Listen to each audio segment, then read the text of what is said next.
and a new front door for his apartment. Do you think the organization has helped get the Housing Authority motivated? Yes, I think we have worked together as a group, with the Housing Authority, The Housing Authority says new windows for the houses are next on the agenda, proving that a little organization can go a long way. Carrie Gordon, WSFA News 12, Montgomery.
Oftentimes, you hear people say that one vote really doesn't make that much difference.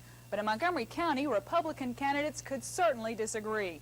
In 1982, Representative Perry Hooper won the primary with less than 600 votes. And this year, that District 73 race could be decided with that same number of votes again. Approximately 800 people turned out, and at that time, we faced the same problem then as we do now. There's a lot of interest in the gubernatorial race. Hi, I'm Fred Wilkerson. I'm running for the legislature of the Republican primary on June the 3rd, and I need your support.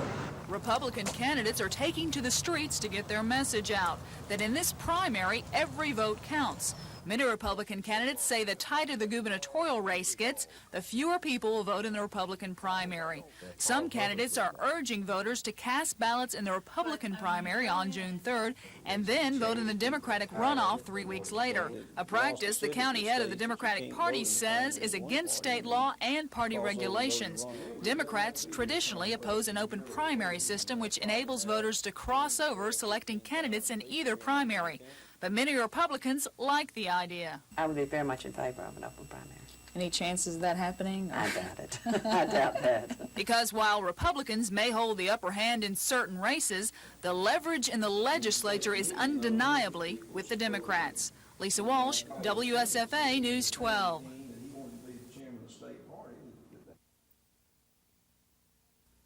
Talk for a moment about collateral source. Let me tell you what the collateral source rule.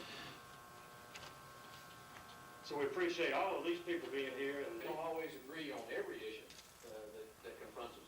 There are some that we do agree on. What we'd like to do today is we have a slide presentation that lasts about 12 minutes or so. Outside Legion Field, they saw. We're always willing, I think, to sit down and talk about compromise, but I don't think we're willing to talk about compromise to the extent that it does no good.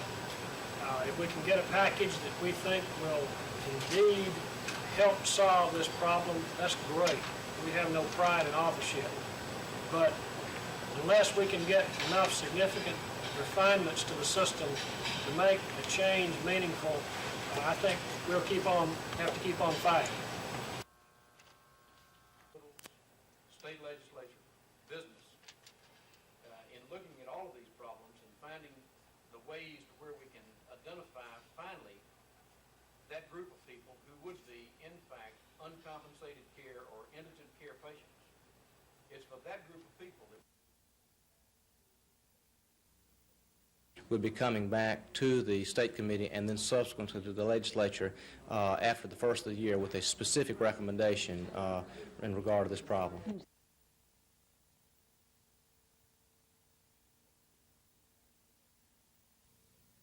What we are asking that citizen take caution about giving out any information on the telephone to anyone, especially about their credit card numbers.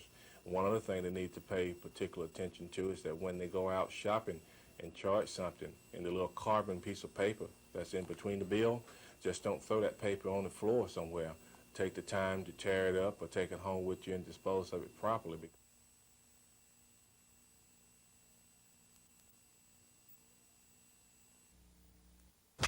The NCAA Division II World Series has yet to begin, so in a real sense, it's anyone's ballgame. The Spartans of the University of Tampa certainly have a shot. Coach Ken Dominguez has a team that knows how to hit the long ball. Rodney Earhart is leading the team, hitting .390 with 18 home runs. You've hit 18 home runs. You're looking to see how the ball carries in this ballpark, I'm sure. What do you think? It's carrying pretty good, as long as the windows start blowing in. Well, our team's a very aggressive ball club. You know, we try to force the situation offensively, try to play good defense and get good pitching. We'll be able to play that way all year long. Hopefully, if we continue to do that here in the series, we'll have a good chance of winning it. For the Hornets of Sacramento State, this marks their first trip to the World Series, and pitching has been a key ingredient for them.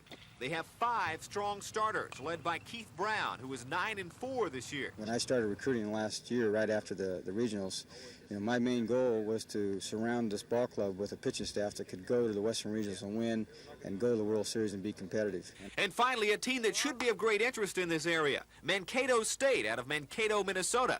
The Mavericks will open up with host team Troy State tomorrow night. We're all excited about it. We want to play the best. We want to see what we're made of. And it's going to be a good game. If you're going to win it all, you have to beat the best anyway. So you may as well go out and play them and play with intensity, and it doesn't make any difference what we did before. It's a brand new season starting tomorrow. Reporting from Patterson Field, Mark Thornhill, WSFA Sports 12.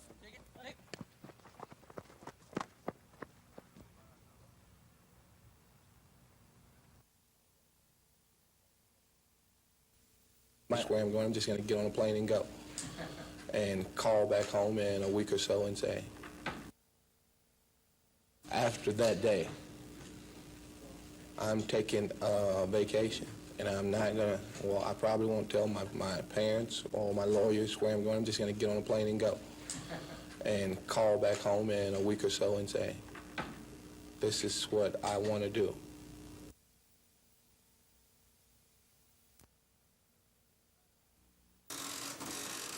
The district attorney candidates in the county Republican primary are predicting a horse race. When you're looking at the low number of votes that are going to be in the Republican primary, a 40-vote difference may be a high percentage. If it is a couple of percent, which it could be, that could be as low as 40 votes, which is a very small margin. Even with that hotly contested race on the ballot, neither DA candidate believes the majority of voters will select the Republican primary.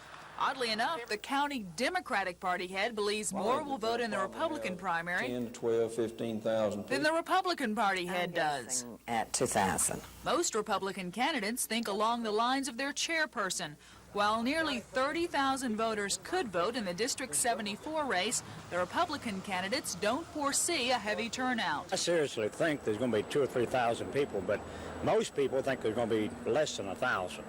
Almost any of us as state representatives, if we get 500 or 600 votes, we ought to pretty well win the primary with 500 or 600 votes, I would think. In the past, Republican candidates had clear sailing until the general election because they almost always ran unopposed in the primary. But as more people join the party, more candidates appear on the ballot. Nobody really wants to run against opposition, but I mean, hey, that's the American way. And until we get used to that, until the voters get used to it, then we're going to be scared to death about a few hundred votes in the Republican primary. Lisa Walsh, WSFA News 12. And it's important.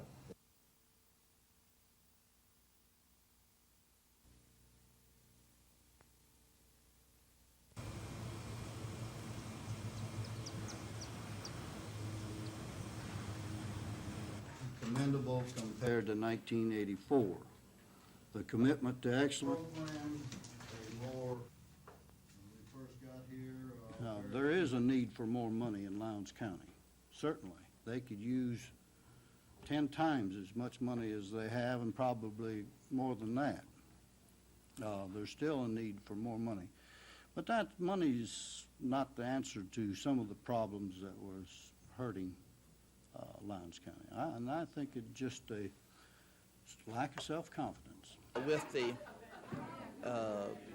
1987 budget coming out and having a cutback in trust fund monies, I think it's going to delay some of the things that we had hoped to do for next year.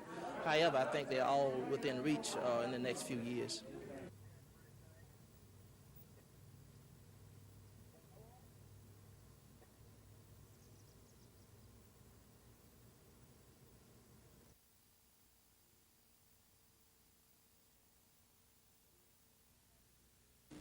I'm reliving my high school senior year all over, but now I'm in the process of looking for a job where I can get paid instead of just going somewhere to play ball. A good question. Could the question marks about his ability in baseball drive him to baseball to prove he can play? Whenever somebody say, Bo, you can't do that, I like to make, I'm not going to say that, I like to prove them wrong. And then I look back at them and I really don't say nothing, but my actions speak for themselves. After the June 2nd baseball draft, just how will Bo make his decision? After that day, I'm taking a vacation, and I'm not going to, I probably won't tell my parents or my lawyers where I'm going. I'm just going to get on a plane and go and call back home in a week or so and say, this is what I want to do.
Can you do that, Fob? I can do this for one reason. Last time when I came here and asked for your vote, I did not make any such commitment because I had never run the state of Alabama. Tonight I can stand here and tell you I know what it costs to run the highway department. I've been there. I know what it costs to run the governor's office, Medicaid, conservation, the National Guard, civil defense, right on down the line. I can tell you there is enough money in Montgomery, Alabama to run that government and run it well.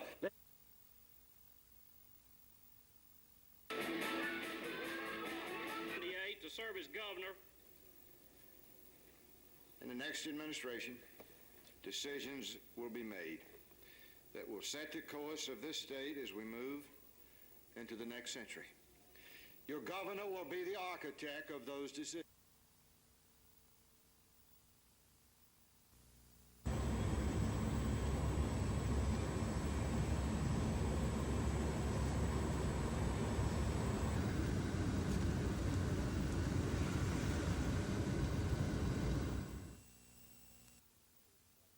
In each case, the front door was kicked, pried, or forced open. Property such as jewelry, VCR, television set, money was taken from each resident. Right now we're asking help from the public. If they saw any strange characters in their neighborhood, any strange vehicles, please let us know.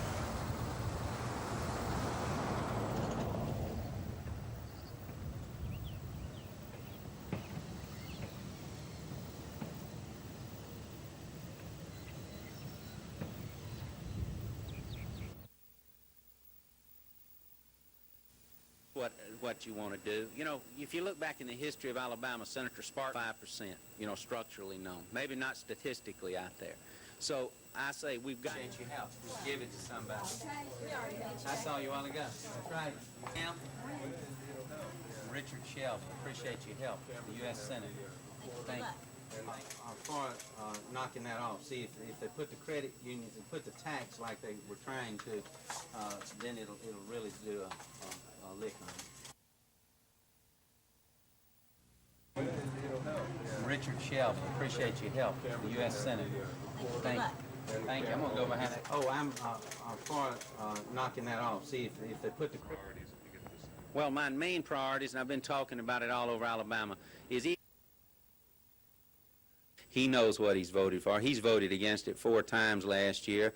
He hasn't come out expressly and said that he hadn't voted because he knows he's voted against it, and he'll continue to vote against it if you'll re-elect him to the Senate, and I think that's why the people are going to turn him out.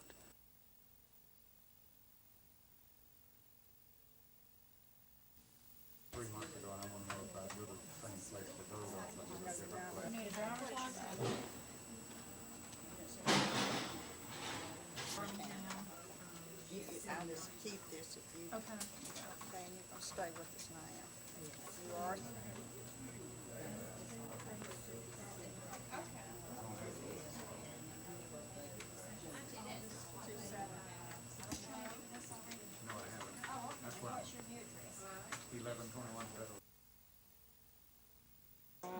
What is this one?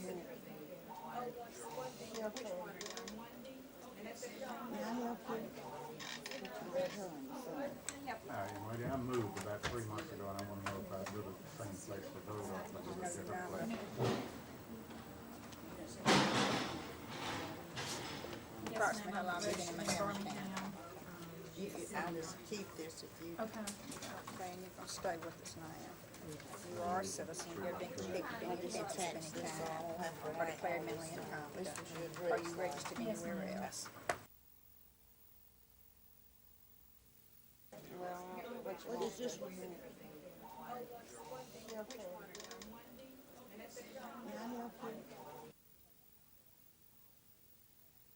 If they have not re-identified as of today, what they need to do is call our office or come into our office. I really wouldn't even trust the mail right now because of the timing of getting it done properly before the election. Best thing to do is call one of our numbers at our office. If they have not re-identified up until Election Day, can they still vote? Yes, they certainly can, and they can re-identify at the polls. They will be allowed to vote, but then they will be asked to re-identify themselves or update their form before they leave that day. Okay, and you're going to stay with us now. You are a citizen.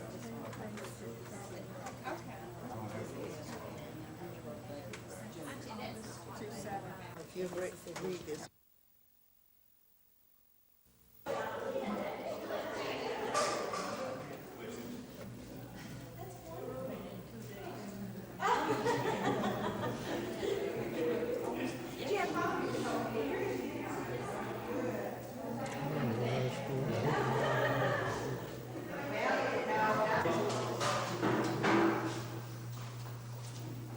See, this is what it's all about. On Sunday, you'll be joining hands with several thousand other people to show your support, and we can't thank you enough, really. WSFA, Y102, and Domino's, it's really a proud to be a...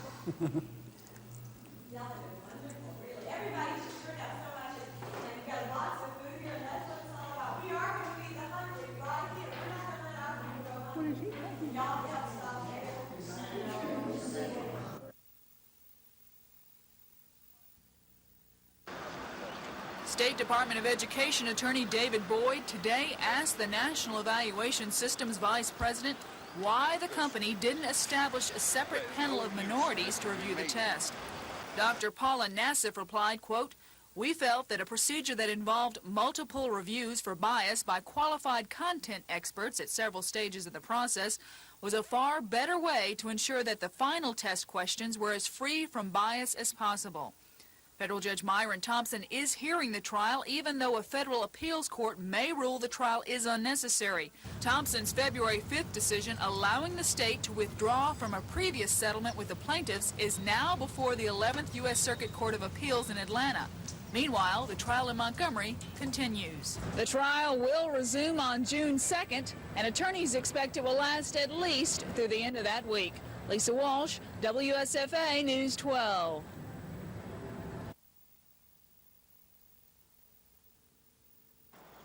The issue involved in the case is whether Montgomery County District Attorney Jimmy Evans can restrict the sale of sexually explicit magazines.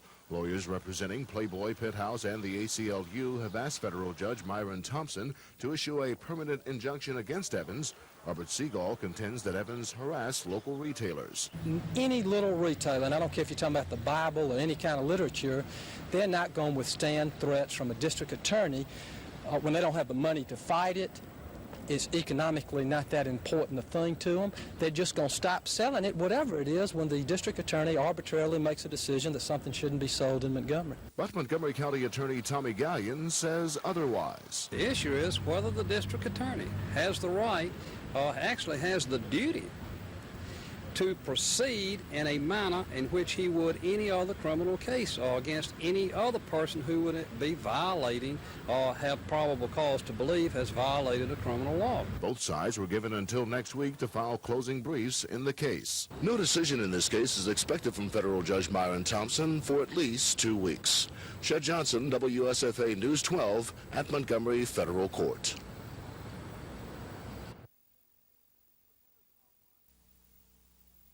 The letters outline what appears to be wholesale waste of taxpayers' money, possible mismanagement of manpower and equipment, and numerous violations of state regulations. For one thing, all agencies are allowed to make emergency purchases under $100, but it must first be justified by the State Purchasing Department that it is an emergency situation. State Purchasing Director Howard White. It's quite costly to come through our office for those very small items. So realizing that, and realizing that as we changed into the automated system with computers, that this made it that much more difficult, we authorized the departments through us to spend up to $100 in emergency situations without coming through this office, and to submit that invoice directly to the comptroller for payment. Since this would hurry up the payment to the vendor, and the vendor wouldn't have his money tied up. This 4-page letter from retiring Marine Police Major C.R. Hendricks to Conservation Commissioner John Hotnet points out what Hendricks claims to be a violation of state regulations.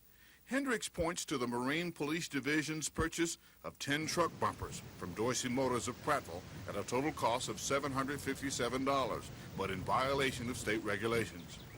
The total price was broken into 10 separate invoices at $75.70, spread over a period of nearly 3 weeks in October and November of 1984. That would be a violation because state law requires all purchases to be approved by the State Purchasing Department. That approval apparently was never obtained in this case. This woman, a former Marine police employee who transferred to another state agency and wishes to remain anonymous, says she processed the paperwork for the truck bumpers and says this kind of billing is only a small example of violations of state regulations. They pick up 10 bumpers and have Dorsey Motors send 10 invoices or 10 bills on separate days for the same exact amount of money for the 10 bumpers. Why would they do that? To keep from going over $100. WSFA News 12 obtained copies of what appear to be other questionable purchases made without following purchasing procedures. That includes buying 40 nightsticks for $717 and paying for them after being billed 8 times for $89.70 over a 3.5-week period back in December of 1984, apparently to make it appear that the merchandise was purchased 5 items at a time. But the former employee says, in fact, they were picked up at once. When we asked Director William Garner about the bills, he declined to comment and referred us to his personal attorney, Joe Espy. Mr. Garner was not aware that it was necessary to clear this with the purchasing department prior to buying things of this value. In fact, district supervisors and others have done this for a number of years. The 2 instances in question, I believe the trailers, bumpers, and the nightsticks were felt needed for safety reasons, and therefore this procedure was used. This is Norman Lumpkin, WSFA News 12, Montgomery. Unnecessary training is another part of this story. Former Marine police staff members say thousands of tax dollars are wasted every year on training sessions that are nothing but recreation or duplication of past classes. Letters criticizing incidents of wasteful spending by Marine police officials have been received by Conservation Commissioner John Hodnett. Retired Major C.R. Hendricks cited 2 sessions in the summer of 1984 when 5 trainees spent 3 weeks at Lake Eufaula when, according to Major Hendricks, only 10 days were necessary. The cost to the state was salaries and expenses for 5 recruits and 3 training officers. And then there is the annual in-service training session at Lake Garnersville. All Marine police are required to be there. That's 50 staff members at $40 a day each, plus their regular rate of pay. That's travel expenses for 50 state employees for 4 days, totaling thousands of dollars, which might have been better spent elsewhere. In his letter to Commissioner Hodnett, Hendricks states that the annual training session, and I'm quoting now, permits all officers to get together once a year and have themselves a relaxing vacation at state expense. He further states anything accomplished at these get-togethers could be done in 1 day. Major Hendricks, a 21-year veteran of the Marine Police, also infers in his letter that some officers at the training session spend a good part of their time playing cards and drinking. Marine Police Director William Garner referred us to his attorney when we asked about the allegations. For 18 years, the training and the in-service, I believe, came under Major Hendricks. He'd been there for a number of years. If this was an area of problems, then he should have relayed this to Mr. Garner. He made no complaint about this, as I understand, until he left the department. And therefore, we say if there's a problem in that area, it's as a result of Mr. Hendricks' responsibilities and areas, and he should have brought these matters to the attention of the department and to Mr. Garner. This is Norman Lumpkin, WSFA News 12, Montgomery.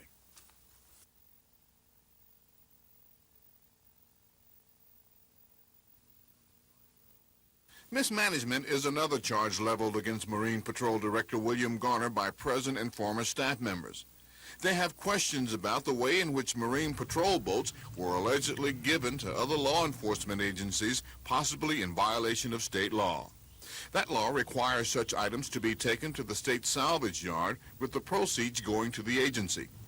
Sources say several of the boats have been seen on Alabama lakes long after they should have been sitting in salvage yards. Those same sources say Marine police markings and the blue lights were still affixed to the craft. Garner's attorney, Joe Espy, responds to that. When the boats can no longer be used by the Marine police, there are a number of law enforcement agencies, sheriff's department and police departments, that need this type of transportation or water transportation. For a number of years, there have been leases, and they're not given to them. They're leased from the department or from the state to these various agencies. This is not a policy, which Mr. Garner said, but it's been a long-time policy to aid other law enforcements, and it helps these other law enforcements. Then there's the case of the missing 1,500 boat registration decals stolen from the storeroom at Marine Police Headquarters. They are said to be valued in the thousands of dollars. They are believed to have been stolen during the summer of 1985. The questions among Marine police insiders include, how could anyone simply walk into Marine Police Headquarters and walk out with 1,500 boat registrations? When we asked Garner about the thefts, he referred us to his attorney. When they came up missing, Mr. Garner learned of this, immediately notified all agencies, the commissioner, the various agencies of public accounts, the field people were notified. They were either missing or they were stolen. We don't know which. However, as of this date, none of these have turned up out in the field, so it appears that none of these have been used or misappropriated in any way. This is Norman Lumpkin, WSFA News 12, Montgomery.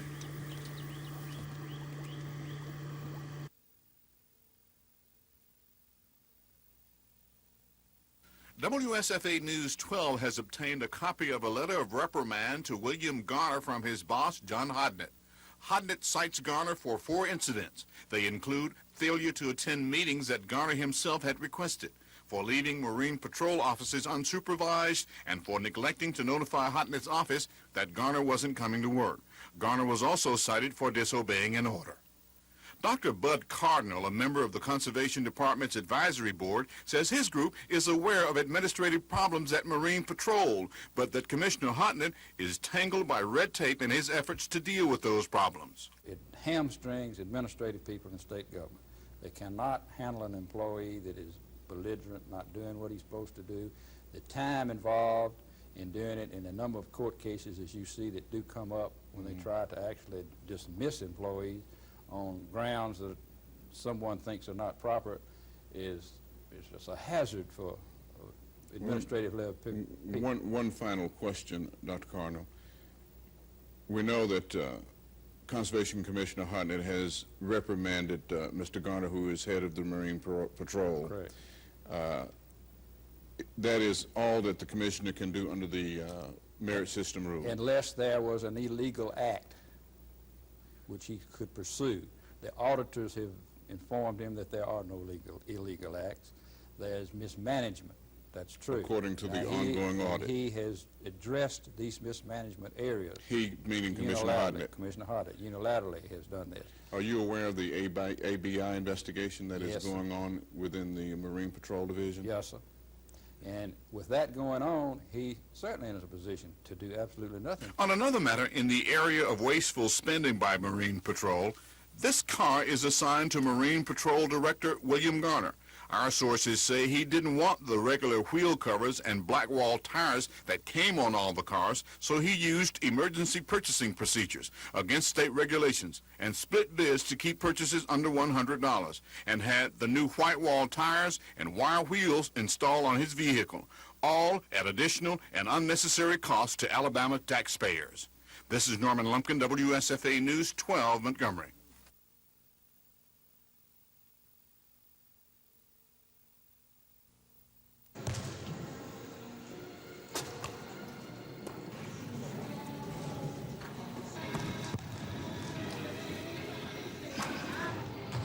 Coach. Coach, you told me you were going to hit 100. What happened? Gosh, I guess the pressure. I choked, Mark. I don't know. All these friends that were giving me this moral support kind of made my knees shake a little bit. And, you know, I mean, 87 out of 100. For me, out of shape, no practice, we'll accept that.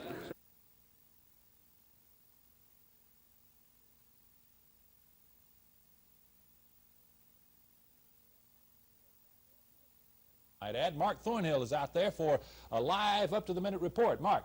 Hot and heavy's right, Phil. If this game is any indication, we are in for plenty of offense in this World Series. Lots of runs scored already. These two are lighting up the scoreboard. Let's get to some highlights from earlier action today. Sacramento State took the early lead here in the top of the first. Darren Curran sending one all the way to the wall. That's going to score Doug Eastman, and Sac State took a 1-0 lead at that point. They were up 2-0 after one inning. But then Tampa had some fun in the bottom of the first inning right here. With the bases loaded, nobody out. Dean Rodriguez sends one to right field. That's going to score not one but 2 runs, and that made it 3-2 Tampa. Back and forth ball game. Top of the second, Sac State comes back to tie the score. Tampa's Jeff Carter walks Darren Curran with the bases loaded. That forces a run in, a very unglamorous run, but a run nonetheless. Tied things up at 4 apiece. Right now, at this very moment, they are tied again. They have completed 3 complete. Moving to the top of the fourth now, and they're all knotted up at 6 apiece. So we've got a great game going here. Phil? Mark, of course, they'll have the opening ceremonies between games before the Troy State and Mankato State. How's the crowd beginning to look now, and do you expect a big crowd tonight? crowd's filtering in. The Patterson Field officials were pleased considering the start time, a 5 o'clock start time. Lots of people just getting off work, but I'm telling you, it's filling up. They're expecting a crowd of anywhere from 5,500 to 5,800. Capacity crowd here is 6,000, so a near capacity crowd expected. So if you're going to come out and see the ball game tonight, you better get on out here. Hey, and Chase Riddle, the Troy State coach, has kept his guys down in Troy the whole time. Is he a little worried about them being tight, you think, for that opening game as they were last year? I think so. I think it's on his mind. It's got to be on his mind. They were eliminated so quickly last year. They are so pumped up for this, but they know being the top-ranked team in the nation and having so much in their favor that these other guys are going to be gunning for them. I think he's worried. He's worried, but we'll keep our fingers crossed and hope for the best. Okay, Mark. We'll, of course, have an update on the game tonight in our 10 o'clock news. Thank you. We'll be back with you later.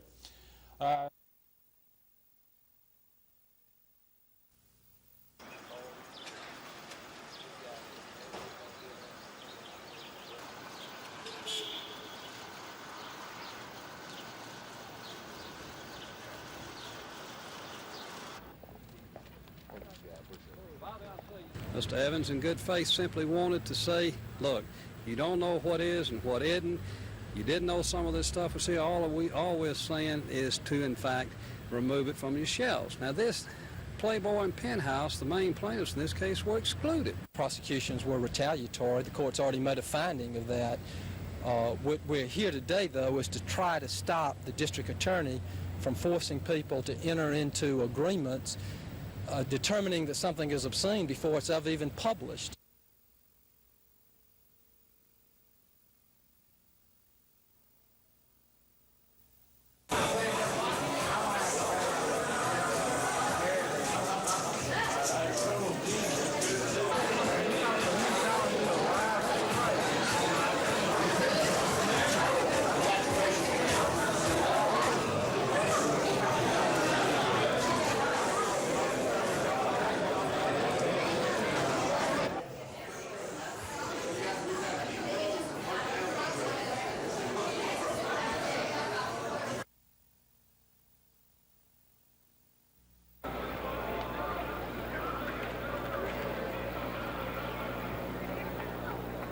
Ladies and gentlemen, repeating an earlier announcement.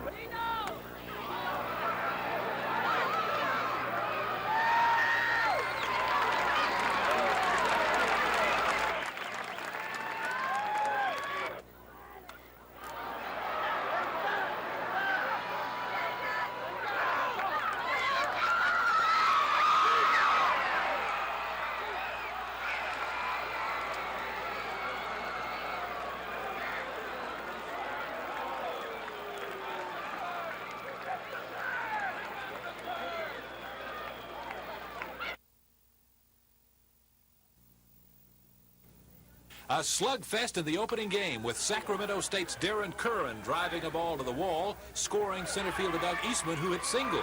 The Hornets scored in the first 4 innings, but still weren't able to shake the University of Tampa Trojans. In the 5th, Tampa shortstop Rennie Martinez blasted a 2-2 pitch over the wall in right center, and the game was tied at 9. Tampa's big inning was a 4-run first. Then came Sacramento State's big inning, the 6th, where they scored 5 times. 1 run already in on a bases-loaded walk, and Hornet catcher Bob Crump drives a ball off the scoreboard. If he's ever had a grand slammer, it couldn't have been at a bigger time than this. Tampa scored 2 in the 9th, but the rally fell short. Sacramento State wins at 14-12 and will play again on Sunday at 5 Central.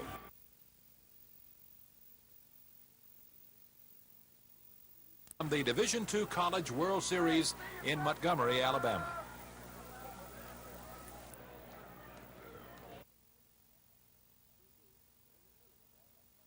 B, but in the middle of all that fun and excitement, Gina's ready now to bring us up to date on all the weekend celebration. Gina, I bet you're having a lot of fun.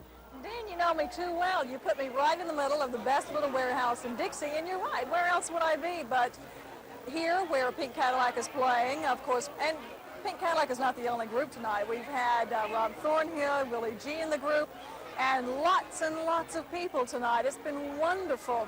But you know, Dean, Jubilee is for hooping it up. And of course, that's what they always do every year, and this year's no exception. The theme is Hoop-de-Doo Jubilee. And this year, as usual, a group of real misfits, and I mean misfits, as you can see, marched all the way around the town to the train shed to celebrate. You can see what they call themselves real types, some cloggers and some folks who appreciate Shakespeare. There's the river. And tonight, the Montgomery Symphony put on a wonderful rendition of some Pops tunes. Delighted, just an overflow crowd. Big riverbank crowd under the train shed. Always very popular. Thomas Hines conducting the Montgomery Symphony.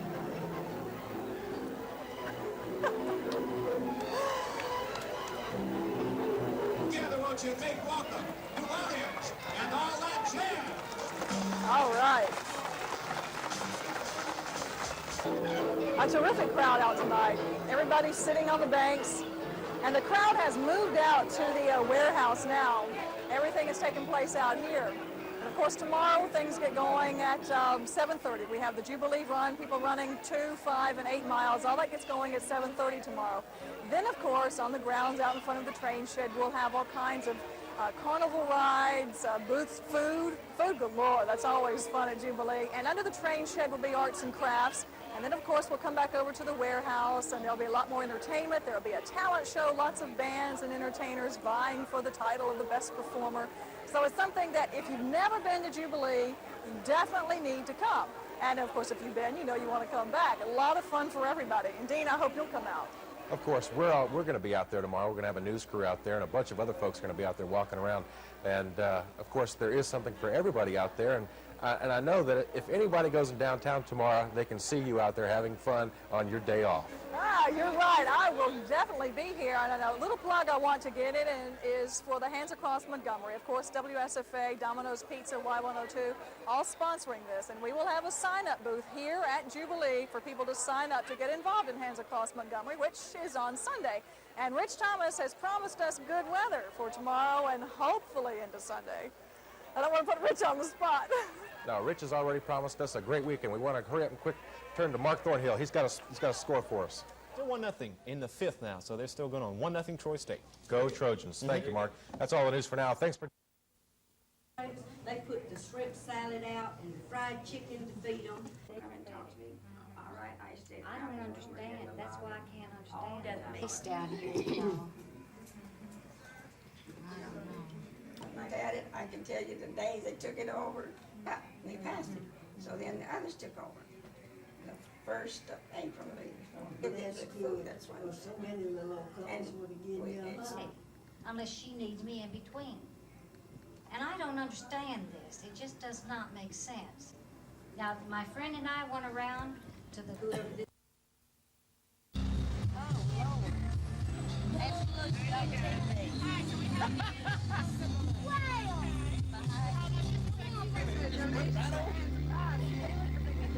You got to the power line and just went.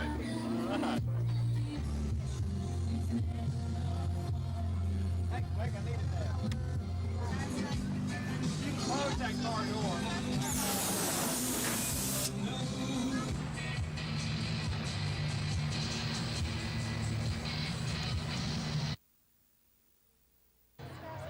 Jubilee weekend began last night with fireworks, an extraordinary sight. Then early this morning at the breaking of the sun, athletes took their shot at the lightning route run. A Jubilee is defined as a celebration, and that's exactly what's happening down at Union Station. The first stop is the tea room under the tent, a prime location for many events. Music could be found inside the train shed, and while you're listening, you can also get fed. Pickles and cookies, sandwiches and chips, popcorn and soda. You can buy some of this.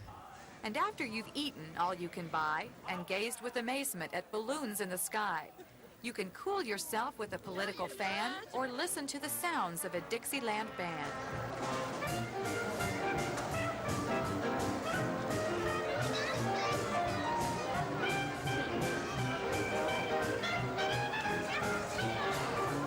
Talented local artists displayed their wares while customers browsed in the sweet summertime air. The transparent beauty of hanging stained glass, coupled with paintings, are difficult to pass. With pencil in hand, the artist creates a portrait of you, if you can wait. Fragile pieces of glass sparkle in the sun. Handmade pottery, both practical and fun. Outside the shed, children didn't have a clue there'd be a snake at the petting zoo. Other children were jumping as if walking in space, and you know it must be fun by the look on their face. With the June 3rd primary only 9 days away, the politicians and their supporters had a few things to say.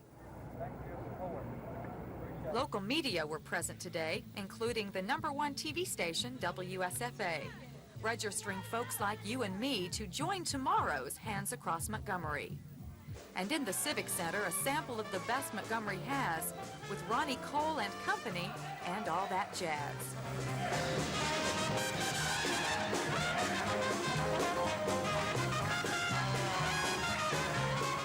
The good times start up again tomorrow at noon, so come on out, because it'll be over soon.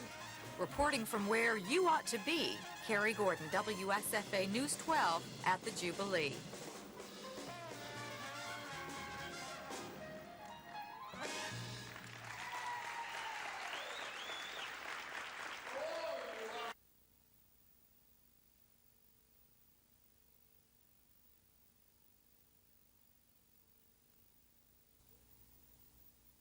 This is the advertisement Folsom says will appear in newspapers tomorrow. The ad says Folsom is buying black support and selling out the people of Alabama. Folsom was reported to have promised top leadership positions in the Senate to black senators in exchange for the New South Coalition's endorsement 2 weeks ago. The ad shows that it was paid for by Citizens for Honest Government. However, Folsom says he checked it out and found the organization nor its chairman from Sayre, Alabama, even existed. No one knows of Eddie Smith. Evidently, he is a non-existent character. The mayors of the areas around Sayre, Alabama, do not know or never heard of the fellow. He is not listed in the phone book that we could find, and he seems to be non-existent. Folsom says the advertisement was in fact paid for by one of his opponent's advertising agency. It is our understanding that this misleading ad was placed by John Tigg, as a check which paid for it was signed by Perkins and Associates, Tigg's advertising agency. It is clear that this attack that Tigg is responsible for, and John should be ashamed of himself. However, members with the John Tigg campaign deny paying for the ad, even though they agree with what it says. Regardless of what Mr. Folsom says, everything in that ad appears to be truthful. The New South Coalition, some of the members did apparently say they had been promised key positions in the Senate.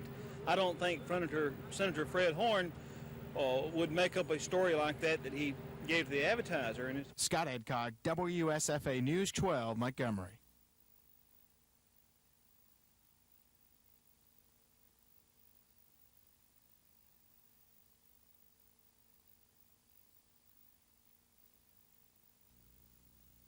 I do think that there needs to be certain standards of conduct. I mean, the Supreme... It is clear that this attack that Tigg is responsible for, and John should be ashamed of himself.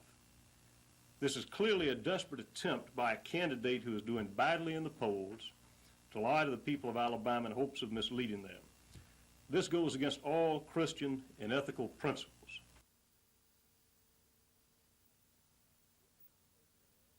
We did not pay for that ad, and we're not involved in it. However, I saw the ad for the first time today, and regardless of what Mr. Folsom says, everything in that ad appears to be truthful. The New South Coalition, some of the members did apparently say they had been promised key positions in the Senate.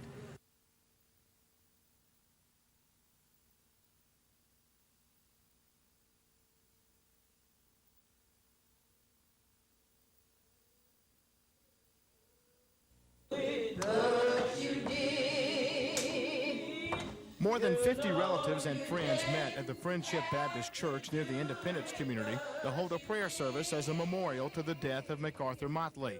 A spokesman for the family says they are concerned about how the Autauga County Sheriff's Department is treating them, and they are going to take action. The family will take action against the shooting of their unarmed brother. These actions will include the following: legal action, mass meeting, and prayer. Earlier this week, Autauga County Sheriff Robert Turner told us Motley was unarmed at the time law enforcement agencies opened fire on him. Motley was a mental patient and on April 18th shot 2 sheriff's deputies while they were attempting to transport him to the VA hospital in Tuskegee. Members of the family say Sheriff Turner refused to talk to them about the incident. We went there with good intention. No one went there to demonstrate or protest, but we went there concerned about what had happened, and he refused to meet with the family. They came in here with 25 or 30 people, and I told them I would talk to 2 spokesmen from the group. You cannot reason with a mob, and I did not try to. I don't intend to yet, but I will be happy to talk to 2 spokesmen. You had 50 law enforcement officers, but no one have seemed to have shot. And this is why that we're going to have to take legal action. Someone going to tell us who shot Mike Osborne. Members of the Motley family say they'll continue to hold mass meetings until Sheriff Turner agrees to meet with them. They say all they want is justice. Scott Edcock, WSFA News 12, Montgomery.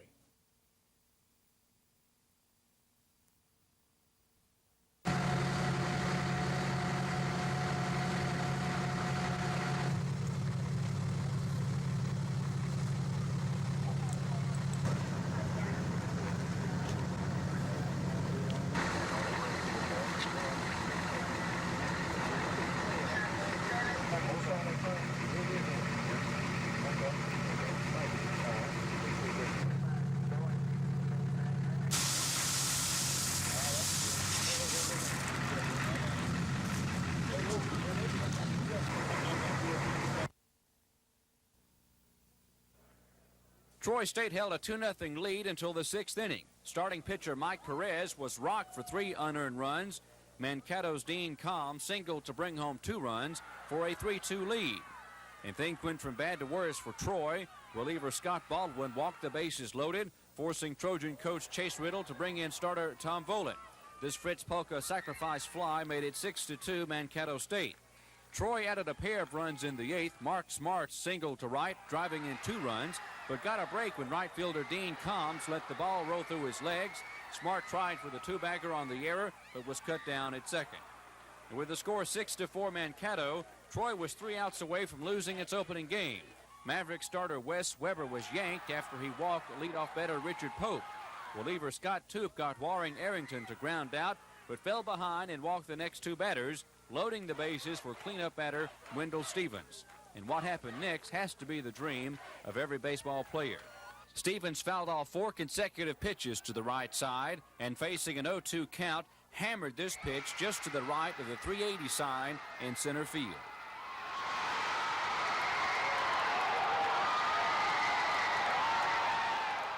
But you can't put people on free in that situation. We've done that some this year, and you'll get beat most of the time doing that. And Wendell Stevens has not hit up to his potential, not even in the regional tournament, and I knew he was about due. I felt like he was about due to drill one.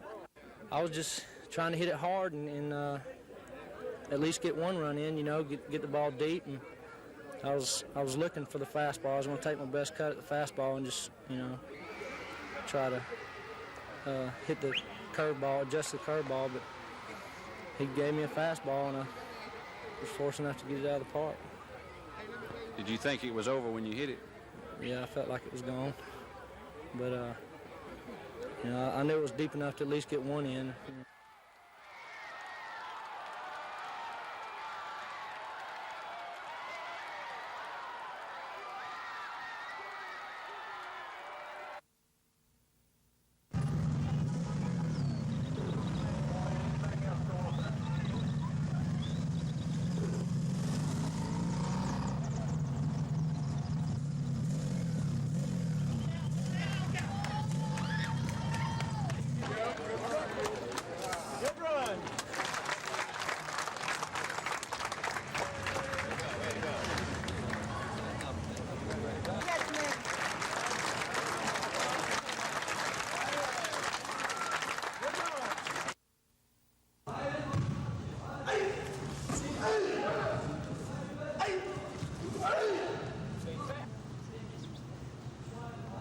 Always your kicks go kick upward like this.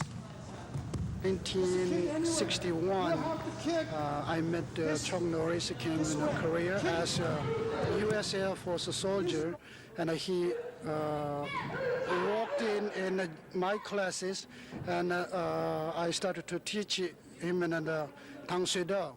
That time I didn't realized that he's going to be someday big martial arts stars. But I'm very proud of him and very happy. And he's now mainly involved in the movie industry, but we often communicate and share all together.